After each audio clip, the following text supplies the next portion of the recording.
Chances are, if you're watching this video, you're thinking about interviewing or accepting a position with Vector Marketing.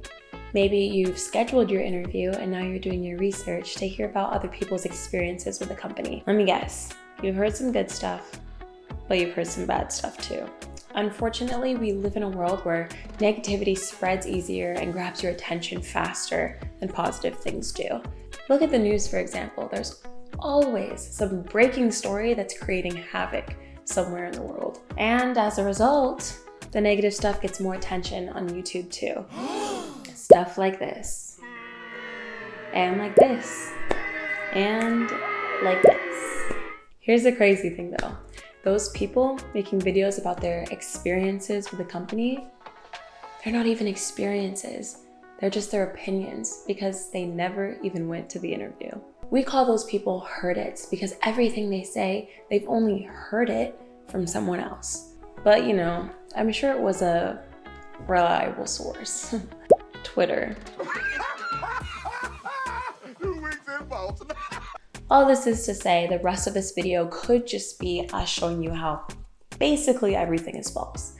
But I'm sure you're more interested in the truth and to hear what the actual experience of accepting a position with Vector Marketing is like.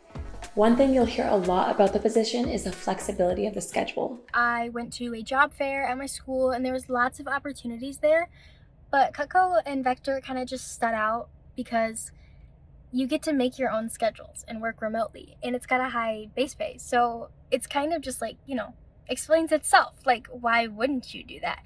I'm a full-time student, I don't have the most time, but with Vector, I can choose when I want to work. So it's perfect. This is because Vector Marketing does have a lot of representatives that are part-time and full-time students, and that is their main priority. While they also want to earn some money to pay for expenses and luxuries. Target hauls, emotional support Starbucks, things like that. But another thing our representatives love is not just being seen as a number or as another employee. And then something that did catch my 100% is how much Vector values their employees. They don't treat you like you're just there to work, get everything done for them. No, they value you. I know my manager, he's constantly asking me how am I personally? How's school? How's my life?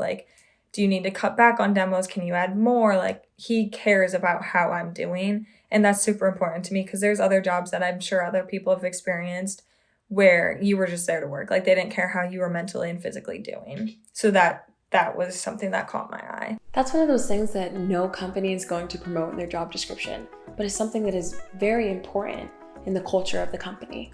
There are also things that applicants don't know when they're first applying. For example, the fact that all of the representatives get a comprehensive training and scripts for both scheduling the appointment and actually conducting the appointment. So to take on this independent contractor role, to decide and have so much freedom and control over what my schedule looks like, and to have the structure as well given to you on the scripts and how to handle situations has definitely been very new, and I really didn't have any expectations going into it. But I will say that my expectations in regard to the success of the program and also in regard to the ease of adjusting to those scripts and applying them definitely exceeded my expectations. I thought it was going to be much harder. And of course, there are skills that sales reps develop naturally as a result of doing presentations, like interpersonal and communication skills. I actually did apply to other jobs like CVS and Walgreens, but I decided to give sales a try because, first of all, I knew that if I didn't try, I was going to regret it, and I don't want to live a life where I regret things. That could be a huge opportunity for me, and it allowed me to get out of my comfort zone and just because, like I mentioned earlier, I'm pretty shy, so I wanted to expand on my communication skills, which will be really helpful later on in life. Here's what I'll say. You will find what you're looking for on the internet, positive or negative. If you're looking for product reviews and you already kind of know you're going to buy it, you'll find all the videos saying all the positive things.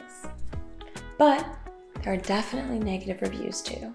You just never know if you are going to like it until you try it out. And the great thing is if you don't, you just return it. You don't have to stay at a position if it's not for you. but at least you'll know if it's not for you. Like Victoria said, she's an introvert, not typically someone that you would find in a sales role, but she didn't want to regret not at least trying something that was a huge opportunity for her and not knowing for sure. Don't listen to the negative Reddits on YouTube. You don't have to listen to the people who have actually tried it. Listen to yourself after you've gotten the experience and then make a decision that's best suited for you.